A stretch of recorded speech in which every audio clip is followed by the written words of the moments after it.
नमस्कार साथियों, सभी बीएलओ साथियों का मेरे इस चैनल में स्वागत है। जैसा आप सभी लोग जानते हो कि आजकल एसएसआर 2023 चल रहा है, जिसकी अंतिम दिनांक पहले 8 दिसंबर 2022 थी, जिसे निर्वाचन विभाग के द्वारा बढ़ा करके 20 दिसंबर 2022 कर दिया गया है। और आप सभी को पता है कि फॉर्म 6, 7, 8 ऑनलाइन करने के अलावा एक और काम जो नया चल रहा है वो है पीएससी का। पीएससी का मतलब होता है फोटो सिमिलर एंट्री, यानी कि जितने भी भारतवर्ष के अंदर जितनी भी वोटर लिस्टें बनी हुई है उनके अंदर यदि किसी दो व्यक्ति या एक दो से ज़्यादा व्यक्तियों के फोटो और उनकी डिटेल अगर मैच खाती है तो वो पीएससी कहलाती है, और वो आपके जो भी भाग है उसमें शो होती है, और आपको उन सभी का भौतिक सत्यापन करना होता है। और उसके बाद जो नाम डिलीट करने योग्य होते हैं उनको डिलीट किया जाता है, और जिनकी डाटा एंट्री सही करनी होती है वो डाटा एंट्री सही की जाती है।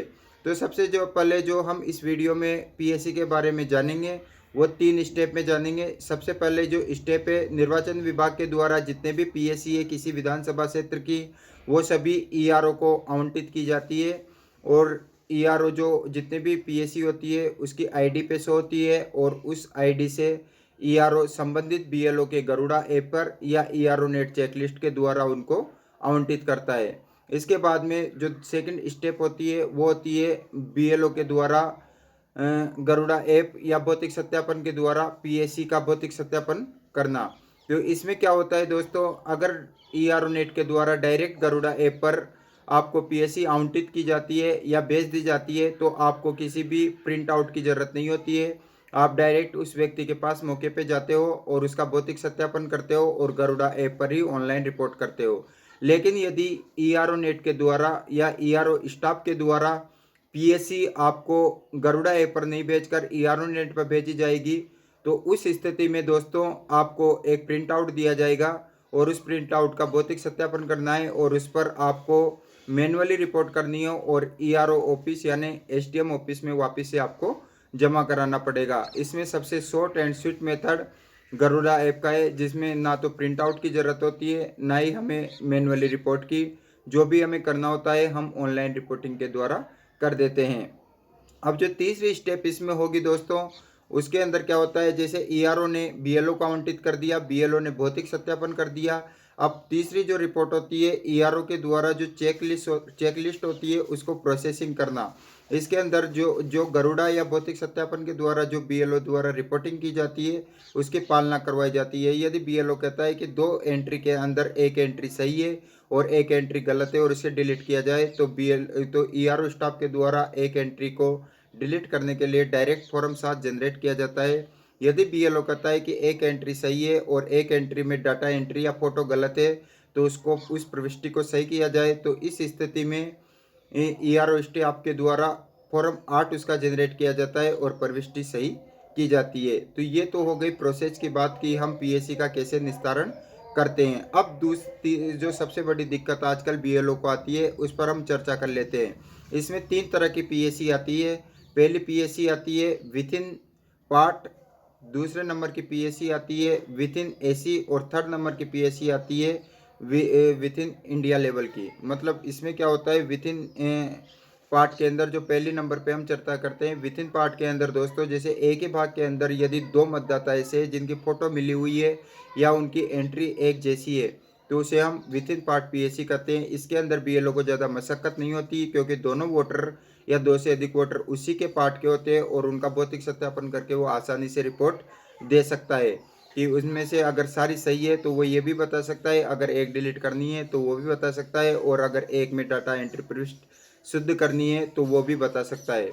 इसके बाद जो दूसरी आती है उस वो थोड़ी डिफ़िकल्ट है। उसके अंदर क्या होता है, उसे विथ इन एसी बोलते हैं, यानी कि विधानसभा क्षेत्र तो एक ही है लेकिन उस व्यक्ति का नाम उसी विधानसभा क्षेत्र की 2 मतदाता सूचियों में यानी 2 बीएलओ के पास में जुड़ा हुआ है। इसमें क्या करते हैं बीएलओ जो जिसको ये आवंटित होती है सबसे पहले वो इसका भौतिक सत्यापन करता है, और उसकी एंट्री जो भी मतदाता होता है उसका भौतिक सत्यापन करने के बाद में वह इस कंक्लूजन पे निकलता है कि ये नाम डिलीट योग्य है या ओरिजिनल है। यदि ओरिजिनल है या डिलीट योग्य है तो उसकी रिपोर्ट करता है, और उसके बाद जो जिससे वो कंपैरिजन में वो पीएससी आती है तो उस संबंधित बीएलओ के जो उसी विधानसभा क्षेत्र का होता है उसको वो फ़ोन करता है। फ़ोन करने के बाद उससे डिटेल लेता है और जैसा वो बताता है या तो रिटर्न में ले लेते हैं व्हाट्सएप के द्वारा, या उसके मौखिक रूप से बताए अनुसार वो रिपोर्ट करता है। इसके लिए ईआरओ स्टाफ को समस्त बीएलओ को समस्त बीएलओ की मोबाइल नंबर की सूची उपलब्ध करानी चाहिए, जिससे कि उनको ज़्यादा दिक्कत नहीं हो। इसके बाद जो तीसरे नंबर की एंट्री आती है वो होती है पूरे भारतवर्ष में यदि कहीं पर भी व्यक्ति है और उसकी पीएसी आती है तो वो थोड़ा डिफिकल्ट है।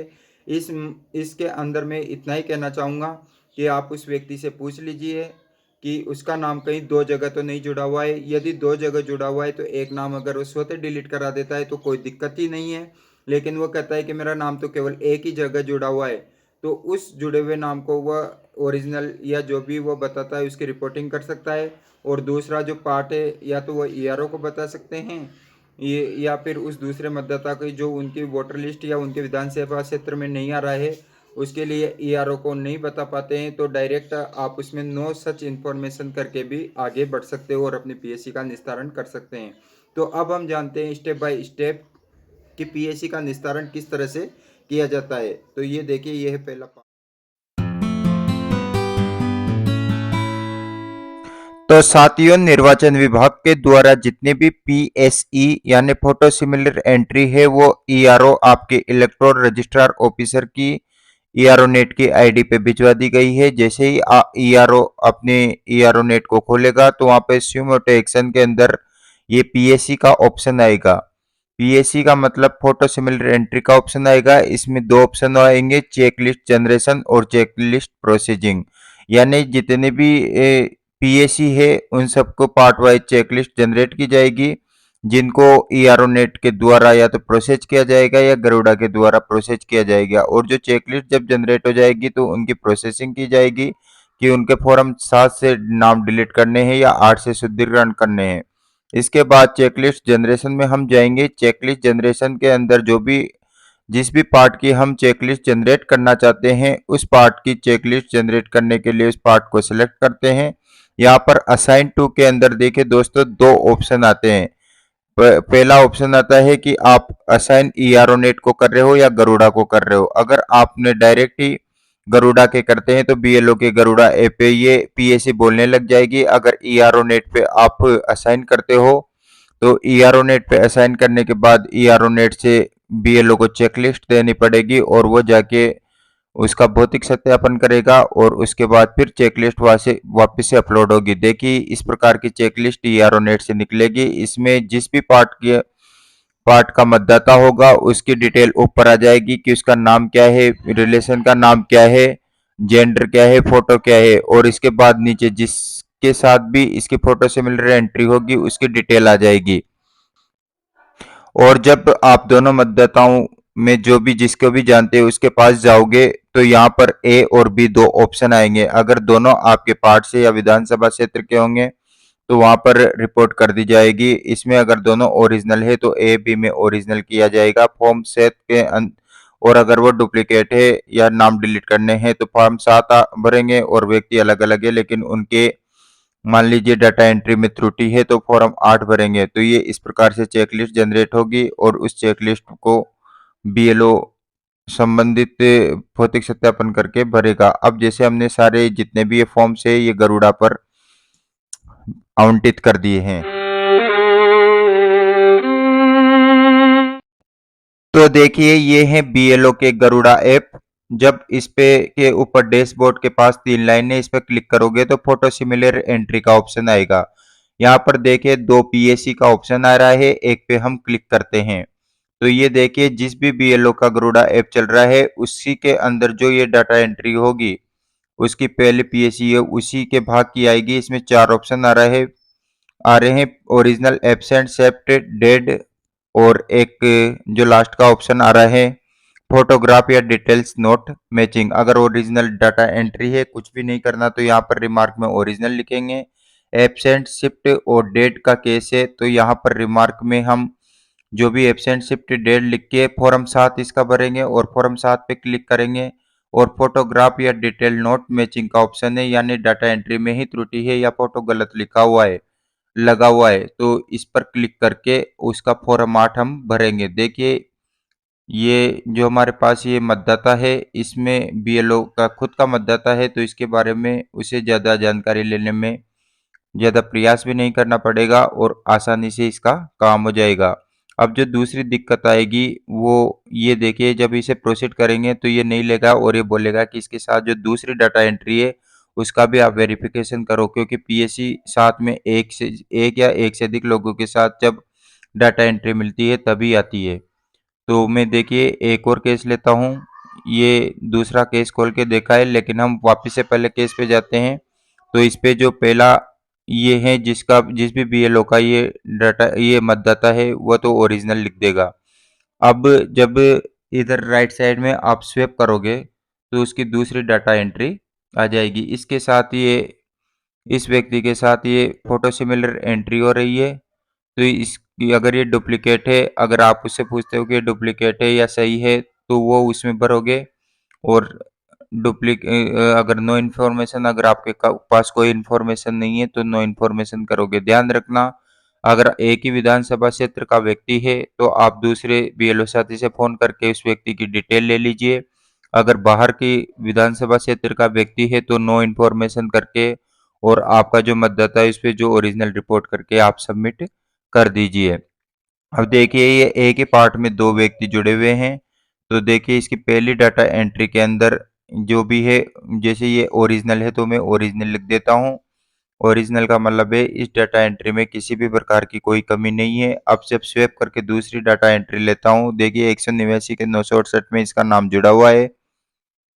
अब इसी के साथ 189 भाग के ही 969 नंबर पे भी इस लड़की का नाम जुड़ा हुआ है। तो यानी कि ये डुप्लीकेट वोटर है, इसका गलती से दो बार नाम जुड़ गया है। तो पहले में अगर आपने ओरिजिनल कर दिया है तो दूसरे में आप एब्सेंट, शिफ्ट या डेड में से एक ऑप्शन सेलेक्ट करके इसका नाम फॉर्म 7 के द्वारा डिलीट कर सकते हो। तो देखिए मैंने इसमें शिफ्टेड कर देता हूँ मैं इसको, और शिफ्ट करने के बाद फॉर्म 7 पे क्लिक कर देता हूँ। फॉर्म 7 पे क्लिक करने के बाद इस पे रिमार्क कर देते हैं कि ये डुप्लीकेट वोटर है और इसको सबमिट कर देते हैं। तो ये सबमिट करने के बाद प्रोसीड करेंगे। प्रोसीड करने के बाद थोड़ा सा वेट करना और उसके बाद आपका फॉर्म सबमिट हो जाएगा। जैसे ही बीएलओ द्वारा गरुड़ा ऐप से पीएससी सबमिट की जाती है तो ये हमारे चेकलिस्ट प्रोसेसिंग में बोलेगी। अब हम जो भी बीएलओ की चेकलिस्ट देखना चाहते हो उस पर क्लिक करेंगे। तो ये देखिए इस वाली डिटेल को हमने बहुत विस्तार से अभी थोड़ी देर पहले समझा था, और इस रिकॉर्ड को हम खोलेंगे जिसमें हमने एक को ओरिजिनल करके और दूसरे को एब्सेंट बता के या शिफ्ट बताकर फॉर्म 7 पे क्लिक करा था। तो पहला जो ओरिजिनल बताया था उसमें नो एक्शन रिक्वायर्ड आ रहा है, और जो रिकॉर्ड भी था जिसमें हमने शिफ्टेड बताया था वहाँ फॉर्म से 7 जनरेशन का ऑप्शन आ रहा है। तो इस पे जैसे ही ईआरओ स्टाफ 7 जनरेट करेगा तो 7 नंबर इसका फॉर्म भर जाएगा ऑटोमेटिक। और जैसे ही ये पीएससी है इसमें नीचे की तरफ मार्केज प्रोसीड कर रहा है, तो जैसे इस ऑप्शन पे क्लिक करोगे तो ये पीएससी यहाँ से हट जाएगी, यानी इसका संपूर्ण निस्तारण हो चुका है। अब हम वापस से एक बार से फिर से देखते हैं, उसी पार्ट नंबर को सेलेक्ट करते हैं जिसमें पहले एक पीएससी बीएलओ द्वारा गरुड़ा द्वारा बताई गई थी। देखिए ये अब नो डिटेल फाउंड, यानी कोई पीएससी पेंडिंग नहीं है। तो ये देखिए हम 189 पार्ट के उसी भाग में फॉर्म 7 उसका देखते हैं। तो ये हमारे फॉर्म 7 की उसकी डिटेल है।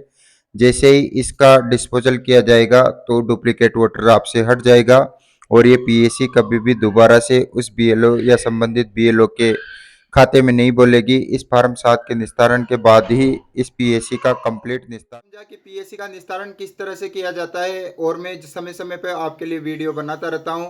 अगर आपको इस वीडियो में कोई कमी लगी हो या फिर आपको पीएससी के निस्तारण में कोई दुविधा या दिक्कत आ रही हो तो मुझे कमेंट बॉक्स में आप कमेंट कर सकते हैं। मैं with in half an hour आपको रिप्लाई कर दूंगा और जो भी आपकी दिक्कत है उसका समुचित निस्तारण करवाऊंगा।